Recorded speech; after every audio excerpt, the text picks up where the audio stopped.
Que alegria grande poder estar com você no programa Adoração. Aqui a gente tem um encontro com a Palavra de Deus e você sabe que este livro aqui, tão especial, a Carta de Amor de Deus para você e para mim, vai ser lido, vai ser explicado e vai ser muito gostoso passarmos alguns momentos juntos aqui. Eu tenho certeza que hoje, no tema que escolhemos sobre a igreja, você vai entender um pouquinho mais a respeito desse instrumento de Deus para cumprir a sua missão aqui na Terra. Você e eu fazemos parte da igreja, você e eu somos a igreja e nós vamos aprender coisas muito especiais.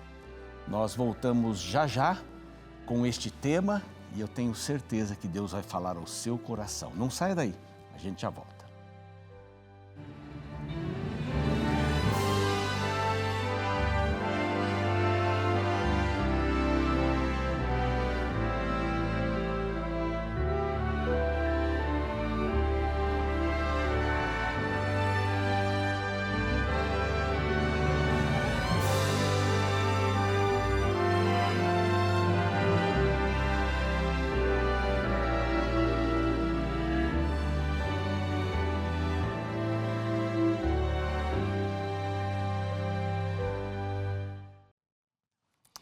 Bom, aqui você tem um encontro com a Palavra de Deus, não se esqueça disso, era a base para o nosso estudo de hoje sobre a igreja. Eu tenho certeza também que você já conhece algumas destas revistas maravilhosas, a Revista Esperança tem diversos temas para que você possa crescer espiritualmente, através da palavra, não é? Saúde, família, finanças, você estar bem consigo mesmo. São vários temas importantíssimos e este aqui é um tema especial. A revista Eu Creio, a revista Esperança, Eu Creio, são temas lindos. Olha, eu vou dizer alguns aqui. A justificação pela fé, base para a sua vida espiritual. A lei de Deus, a criação, o plano da redenção. E você pode ter essa revista gratuitamente. Basta mandar uma mensagem para o nosso WhatsApp, é 12, não é? DDD 12 98244 4449. É bem simples, esse número vai aparecer aí outras vezes durante o programa e você vai aprender muita coisa boa sobre as doutrinas do Senhor. Eu creio. Então faça o seu pedido. Quando você mandar a mensagem, escreva lá, quero contato pelo WhatsApp. Eu creio, quero contato pelo WhatsApp, ok? Aí você vai receber logo todas as orientações para ter esta revista. Você vai gostar bastante, muita gente está pedindo, peça a sua também e avise os amigos. Fale também deste número de WhatsApp para eles, para estudarem a Palavra de Deus. Vamos orar? Vamos pedir a bênção de Deus sobre este tema tão importante que é a igreja. Ore comigo. Pai amado, nós te agradecemos pela palavra, a palavra viva. E neste programa, Adoração, que é um encontro com a palavra, nós precisamos daquele Espírito Santo maravilhoso, que faz parte da divindade, da Trindade, que inspirou aos escritores bíblicos, que agora ilumine a nossa mente. Que a palavra fale ao nosso coração. Em nome de Jesus, amém. Amém. Bom, vamos aprender a respeito de Jesus e a igreja. Como é que começou tudo isso? A primeira vez que a palavra igreja aparece na Bíblia foi dita por Jesus. Está lá em Mateus. E Mateus tinha como objetivo falar para os judeus. Olha que importância isso. O templo, conhecido templo em Jerusalém, estava com seus dias contados. Todo aquele ritual do santuário. E agora Jesus estaria estabelecendo uma nova ordem de coisas para o seu povo, para os judeus e para aqueles que estavam vindo de todas as partes do mundo. Jesus, aqui falando Mateus fala que Jesus andou por vários lugares, falou com a mulher cananeia, e é muito significativo isso, porque primeiramente Jesus veio pregar para os judeus, para os seus, e os seus não reconheceram, né? Então, a abertura para todos os povos, aliás, a salvação sempre foi para todos os povos, primeiro através dos judeus. E agora, através dessa maravilhosa maneira de Deus chegar ao coração das pessoas, que é a igreja, que é a missão que ele deu para a igreja. E igreja são pessoas. Igreja não é o templo. Nós vamos ver daqui a pouquinho a respeito desse assunto um pouquinho mais profundamente. Mas eu quero convidar você para acompanhar esse texto de Mateus, capítulo 16. Aqui Jesus fala mais claramente a respeito desta eclésia. A eclésia era a maneira como Jesus se dirigiu à igreja, um termo novo, ele aparece aqui. Eclésia significa uma reunião, significava uma reunião pública. As pessoas saíam das suas casas, iam até uma praça, um local determinado, para tomarem uma decisão sobre, vamos ter uma avenida aqui, vamos fazer um aqueduto ali. Então o povo definia e voltava para suas casas. Tinha que ver com essa ideia de sair de casa para um lugar, para tomar uma decisão. Um ajuntamento de pessoas. E aqui na palavra de Deus nós encontramos, em capítulo 16 de Mateus, um momento especial. Jesus, verso 13, indo para os lados de Cesareia de Filipe. Cesareia de Filipe era uma cidade muito bonita. Tinha um templo dedicado a César, bem no centro, de mármore, branco, portanto. À noite ela ficava iluminada, aquilo dava para se ver de longe. Também Cesareia de Filipe começava ali o Rio Jordão, numa caverna, e eles adoravam o deus Pan. Então era um local de muita idolatria. Não é? Os judeus não tinham costume de estar lá ou de ter relações com Cesareia de Filipe. Essa cidade foi construída por Herodes, que quis homenagear César e também o seu filho Filipe. Então, os discípulos estavam indo nessa direção. Jesus, que havia pregado até então só para os judeus, para a sua nação, agora dá alguns rasgos, ele tem algum contato com Cesareia de Filipe, ele vai em alguns lugares que não eram comuns aos judeus. E interessante o que ele faz aqui. Ele faz uma pergunta para os seus discípulos, verso 13, quem diz o povo ser o Filho do Homem? Quem diz o povo? O que o povo está falando? Uma enquete, não é? Uma pesquisa. O que o povo está falando? E os discípulos responderam, ali. Uns diziam João Batista, outros Elias, outros Jeremias e alguns dos profetas, ou alguns dos profetas, como diz aqui o texto bíblico. Bom, tá bem, falar do que os outros estão pensando é uma coisa até fácil, não é? É só ouvir.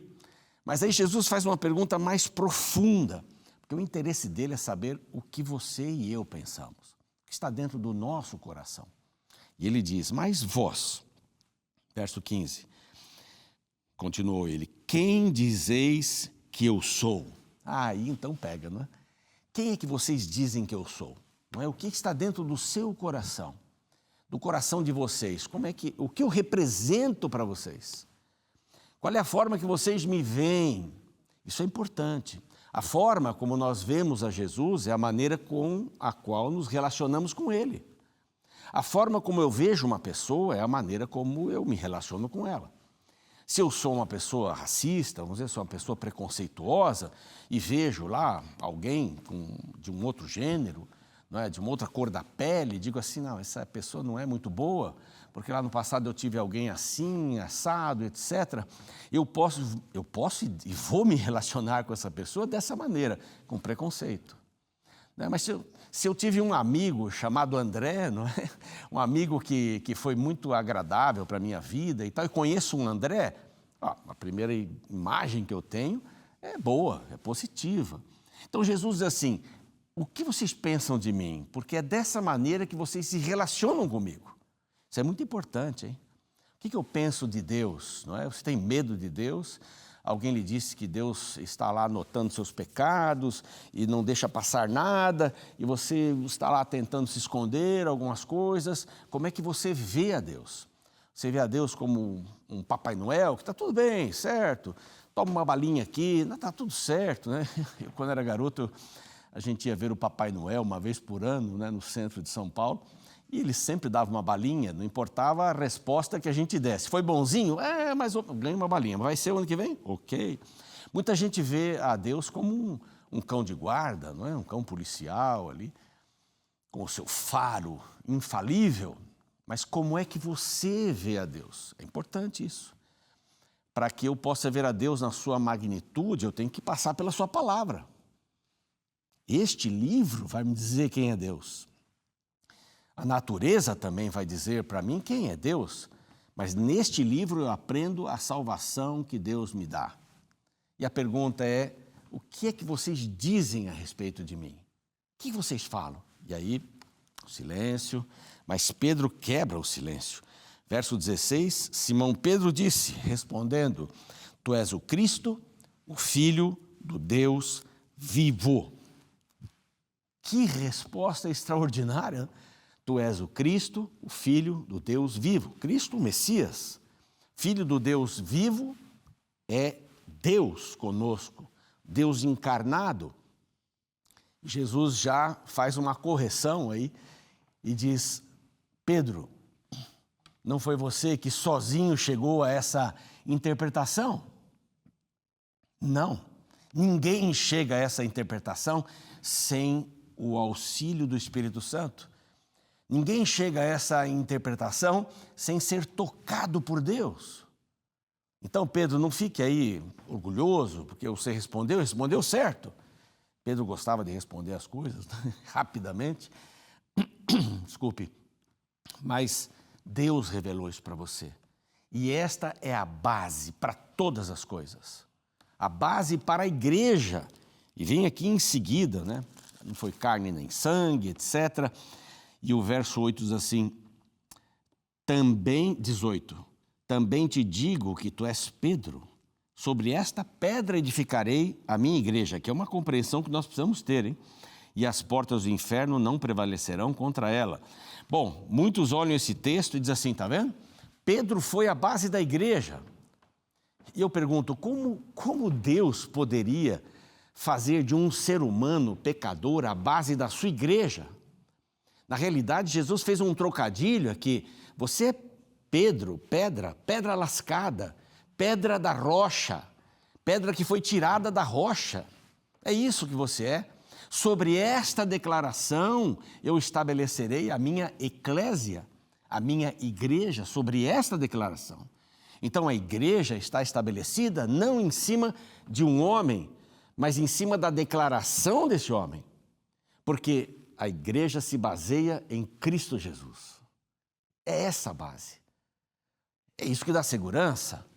Se nós estivéssemos estabelecendo a igreja em cima de um homem, seria como construir uma casa em cima da areia. Exatamente isso. Porque nós, homens, somos falíveis, somos inconstantes, não temos segurança em nós mesmos. Mas essa frase diz que a igreja foi estabelecida em cima da rocha. Confiar na palavra de Deus aqui e que a sua igreja está estabelecida na rocha é a coisa mais segura que nós temos. Homens são volúveis, homens mudam. E você sabe, nós temos por aí umas 40 mil denominações cristãs. Basta eu ter uma ideia diferente, eu monto uma igreja diferente. Hoje nós temos várias igrejas que são bem iguais, que são bem iguais em suas doutrinas, no que creem.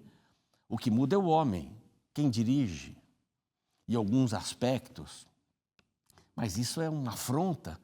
A igreja não é baseada em cima dos pensamentos de um homem, de um ser humano, mas de Deus. Esse é o primeiro ensino, grande ensino. Jesus é a base da igreja. E a gente brinca em teologia, não é? A eclesiologia, que é o estudo da igreja, só tem sua verdade quando está em cima da cristologia. Não tem eclesiologia, igreja, como base da cristologia, o estudo de Cristo. Mas é o contrário. Cristo é o dono dessa igreja, Cristo é o Senhor dessa igreja. E olha, esta foi uma explicação tremenda. Logo a seguir, aqui a partir do verso 24, Mateus tira das palavras de Cristo, né, um texto maravilhoso, e diz assim, quem quiser me seguir tem que se negar, tem que carregar sua cruz. Então, nós fazemos parte de um grupo de pessoas que não são suficientes nelas mesmas, mas depende de Cristo, inclusive carregando a sua cruz, negando-se a si mesmas. Esta Esta é a base de todas as coisas. Bom, Jesus passa esse momento, a Bíblia diz que 6 dias depois, capítulo 17, onde Jesus leva os seus discípulos. Ele sobe num monte. Alguns acham que é o Monte Tabor. Um monte que não era considerado bom para os judeus. Um monte maldito, porque ali neste monte havia uma adoração a outros deuses, Baal. Ali neste monte, os sacerdotes e as sacerdotisas cultuais, né, que eram também chamados de prostitutas cultuais, mantinham relações com os adoradores para enaltecer o Deus da fertilização, o Deus da fecundação, o Deus da vida, Baal. Coisas absurdas. E possivelmente o salmista, quando olha para esse monte, diz: eleva os meus olhos para os montes, de onde virá o socorro? Olha só o que está acontecendo aí. Então era considerado um monte maldito, e ele pega Pedro, Tiago e João e os leva para esse monte. Então vejam Jesus com suas incursões fora da geografia espiritual, podemos dizer assim. Ele sobe ao monte. E lá no monte alguma coisa extraordinária acontece. É a transfiguração. Quando estes 3 discípulos puderam ver a Jesus com sua glória, lógico, eles não viram a glória de Deus, né, total, porque senão estariam mortos. Mas eles viram um ser glorioso ali. Eles confirmaram a divindade de Cristo. Mas não foi só isso. Elias e Moisés estavam no monte. E lá eles tiveram uma visão encantadora, extraordinária. Até que Pedro fez um pedido para Jesus. Esse Pedro que disse: tu és o Cristo, o Filho de Deus. Ele disse assim: Senhor, está tão bom aqui, nesse monte, nós podemos fazer 3 tabernáculos, essa é a expressão. 3 tabernáculos. Um para o Senhor, um para Elias e outro para Moisés. E vamos ficar por aqui. Que lugar mais agradável ficar na presença de Deus? Aí Cristo começa a ensinar o que significa igreja. Igreja não é um lugar onde a gente vai para se sentir protegido. Não é isso. Igreja não é como um shopping, eu vou num passeio, eu vou até a igreja para garantir a minha vida espiritual por 6 dias na semana. Isso não é igreja. Ele disse: Pedro, você não sabe o que está pedindo, Pedro. As imagens desapareceram. Ali, Elias, né, que não morreu, simbolizando aqueles que não morreriam, né, e veriam Jesus voltar. Moisés morreu, ressuscitou, simbolizando aqueles que ressuscitariam na volta de Jesus. Um quadro lindo, maravilhoso. Mas Jesus disse: mas isso daqui não é igreja. Igreja não é um lugar sagrado, é um lugar consagrado. Alguns conceitos começam a mudar. Você se lembra que quando Jesus morreu, o véu do templo rasgou? Você se lembra que ele se rasgou de cima para baixo ou de baixo para cima? Isso, de cima para baixo. Deus disse assim: acabou, não tem mais templo, não tem mais significado matar cordeiros, não tem mais significado fazer todos aqueles rituais do templo, não tem. Por quê? Porque o Cordeiro de Deus foi morto. E Jesus se prepara para ser agora, além de sacrifício, o sumo sacerdote. Então tudo mudou. Não tem mais um lugar sagrado, tem lugares consagrados. Né? Onde você prega é um lugar consagrado. O que isso significa?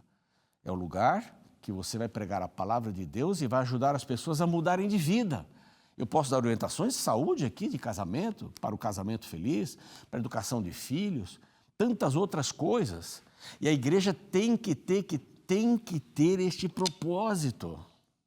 Aí Jesus disse assim: tá tudo bem, vamos descer, porque é lá embaixo que acontece a igreja, não é aqui em cima. Lá embaixo. E o que estava acontecendo lá embaixo? O texto vai falando, eu não vou ler aqui para economizar tempo, mas o texto fala que lá embaixo tinha um pai desesperado que tinha um filho endemoniado. E os discípulos não estavam conseguindo tirar o demônio dele. Como é que tira o demônio? Aí eles pensavam: o que Jesus falava? 1, 2, 3, sai, sai, sai. Em nome de Jesus, em nome de Jesus. Como é que Jesus fazia? Cantava um hino? Como é que era? Eles estavam ali presos a detalhes e o diabo estava correndo. Estava perturbando as pessoas, porque é isso que acontece nesse mundo. Nesse mundo tereis aflições, mas tem de bom ânimo. Eu venci o mundo. Essa é a palavra de Deus, eu venci o mundo. Tenha um bom ânimo, aqui não é o nosso lugar definitivo. Nós não vamos fazer desse lugar aqui, a terra, um paraíso. Nós podemos viver no céu, porque onde está Jesus, está o céu. Jada fez uma música linda, e o quarteto Arautos do Rei. Onde está Jesus, está o céu. Na realidade, onde está Jesus, está o reino. E o reino de Deus pode estar em nós. Por isso que eu sou a igreja. E eles desceram. E Jesus tirou o demônio daquele rapaz. E o pai perguntou, puxa, mas seus discípulos não conseguiram tirar? É porque eles precisavam estar preparados. Não é só dizer uma fórmula, não é? É necessário ter contato com Deus profundo para vencer o mal. E não é a gente que vence o mal. Não são as minhas palavras que fazem o demônio tremer, são as palavras de Deus em meu coração. O salmista diz, guardei a tua palavra no meu coração, mas não pecar contra ti. É a palavra que tem poder. Por isso que este programa fala sobre a palavra. Este é o lugar onde a palavra é pregada. Não é? E toda a Rede Novo Tempo tem essa preocupação. Tudo aqui tem que ver com a palavra de Deus. Jesus estava querendo dizer para os seus discípulos assim, isso daqui é o mundo que a gente vai enfrentar. Igreja é estar pronta para enfrentar isso daqui. Não é um lugar para a gente ficar cantando e orando, esperando ter uma mudança no coração. Aqui dentro, não, a igreja é lá fora. A igreja está no trem, a igreja está no metrô, a igreja está no carro, a igreja está andando pela rua, correndo nos parques, a igreja está na escola, sentado ali aprendendo, a igreja está no lar, a igreja está em todo lugar, porque eu sou a igreja de Deus. Deus quer fazer do meu coração sua morada, não diz Paulo lá, o tabernáculo. Nós somos o tabernáculo de Deus. É a igreja ambulante. Então, é muito mais importante focar a igreja nas pessoas do que numa construção. Pode ser linda, maravilhosa, mas e as pessoas? Elas é que fazem a igreja. Sabe que as pessoas olham para você e para mim? E elas querem saber se o evangelho funciona ou não, olhando para mim, para você. Se na minha casa tem gritaria, se eu sou um devedor com o Tomás, se eu sou desonesto, se eu minto para as pessoas, eles vão dizer, isso daqui é a igreja. Mas se eles olham para mim, eu sou imperfeito, eu sou pecador, mas eu estou buscando a companhia de Jesus todos os dias da minha vida. Estamos lá no programa Reavivados por Sua Palavra, todos os dias às 6 da manhã, aqui na Novo Tempo, no YouTube, Reavivados por Sua Palavra NT, falando sobre a Bíblia. É a Bíblia que vai motivar o nosso coração. É o conhecimento que nos vai levar à confiança. E a confiança vai nos levar à entrega. E a minha vida é transformada. Você crê que a vida é transformada? Ela é transformada. Você já viu pessoas que espancavam o cônjuge em casa, que bebiam, que roubavam, que foram transformadas pela palavra? Pessoas que estavam em processos de depressão, alcoolismo, tantas outras coisas, e a palavra foi transformando, foi dando um norte para a vida. É isso que é a palavra. E o que é a igreja? Igreja é o lugar onde a gente vai para celebrar o que aconteceu durante a semana. Já pensou nisso? Quanto melhor é a sua semana, melhor é o culto na igreja, melhor é a celebração. Você tem o que celebrar. Então a sua vida na igreja, ela acontece fora primeiro. Igreja não tem paredes, igreja só tem teto, que é a proteção do Espírito Santo. Mas ela não tem paredes para receber as pessoas de todas as castas, de todos os movimentos, gênero, cor, cultura. Igreja local que une pessoas diferentes, para que elas sejam uma em Cristo. Não é? Sejam uma, como grupo, em Cristo. Mas mantenham suas diferenças, que são básicas aí na vida, mas elas começam a querer imitar a Jesus. Na última igreja que eu fui pastor, eu tinha uma frase, eu repeti essa frase durante muito tempo, ser Jesus para as pessoas. Isso é igreja, ser Jesus para as pessoas. É mais do que um corpo de doutrinas, embora essa revista fale sobre as doutrinas bíblicas, que são importantes, mantenha minha fé, há uma coerência tremenda na Bíblia, e eu aprendo muito com esta revista Esperança, com o título Eu Creio. Claro, eu aprendo quando eu estudo a Palavra de Deus, o programa Reavivados, tantos outros programas que há aqui na sua TV Novo Tempo, no rádio Novo Tempo, as lições, tantas lições lindas, revistas da esperança, né? Guias de estudo da palavra. Fantástico material que nós temos aqui gratuitamente para você e a outros tantos. Mas ele só tem sentido se estiverem no meu coração, no seu coração. O que é igreja? Igreja é aquilo que a gente é quando Cristo se torna o centro e nós vamos congregar no lugar para celebrar o amor de Deus. Lógico, vamos ser instruídos, mas não vale somente na igreja o estudo da palavra, o estudo tem que ser diário. Sabe que minha mãe, quando a gente ia visitar alguém, ia jantar, tomar um lanche, ela dava lanche em casa. E eu achava um absurdo isso. Porque ao chegar nas casas, a gente tinha tanta comida gostosa ali em cima da mesa, já tinha comido. E minha mãe tinha uma frase, ela dizia assim, lugar de comer é em casa. Lugar de comer é em casa. Bom, não vamos discutir se está certo ou não, mas uma coisa está certa nessa frase. O lugar da gente crescer espiritualmente não é na igreja. O lugar da gente crescer espiritualmente é em casa. É na minha hora tranquila com a palavra de Deus. É no meu contato com Cristo, nas minhas manhãs, nas madrugadas, nas noites, seja lá que momento você escolher.